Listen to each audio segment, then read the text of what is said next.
Okay, so what we're going to do now is we're going to have a little bit of a setup, and we're going to try and get the light on the front of the car. So we're going to set a hyperlapse with the other camera, because I don't think this is going to be the work of 5 minutes, and this needs an app. You're looking at the wrong instructions, John. We'll do the light first. What have you got there? Oh, well, that's the thing for the light, isn't it? It's going to work by magic.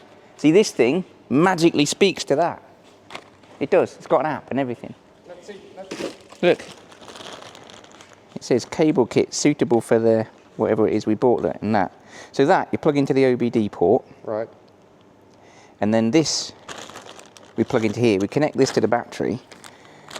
Connect that to the light. It's already got a nice waterproof connector on it. Then that reads magic, and it magically turns the light on by magic. Nothing can go wrong, can it? Except we probably can't even get in the packet, can we?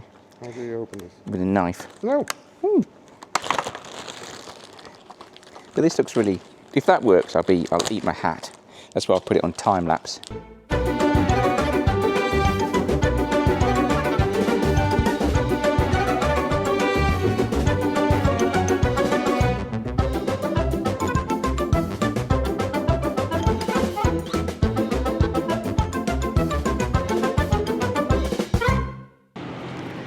Don't lick it. Yeah, don't lick it. So helpfully, what appears to have happened is in here. So the what's this, OZZ light company. So we check with a multimeter, and the XBB unit is actually reading correctly, and it's putting the signal out. So it's actually talking to the car. But helpfully, even though it says on here QC passed, with a CE mark, which I think is probably China export instead of anything of any value, this light is wired wrong. So what's happening is it's powered up all the time. So we've worked it out. So this is power now, isn't it? Yep. And this is what should be the signal wire, yes?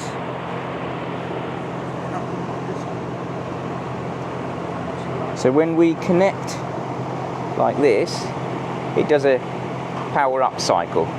And then when John now puts what should be the signal, but he's not, on there, the main beam will come on. Ta-da! Helpful. So thanks very much to OZZ for your rubbish quality. Get your wires right, and put blooming pin numbers on there. Why not put pin numbers on there? That'd have been a load easier. So congratulations on your not illuminating experience, and congratulations on being an engineer. So what we're going to have to do now, the thing that we thought was giving us trouble, which isn't, we're going to have to repin that to suit the light, because we can't get the waterproof plug apart.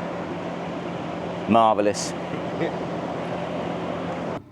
So what we had to do was rewire, because this is not correct and we couldn't get the Deutsch connector apart. We've had to cut and solder and do a proper job of it. So now, because this reads the CAN bus signal, when John pulls the high beam, ta-da! So thanks very much for not giving us any wiring information, which would have been much easier. These guys don't even have a contact number on the internet, and that wasn't made properly. So it would have been a 5-minute job. It was. Fortunately, we're engineers, so there we go. Don't buy any of that, it's really annoying.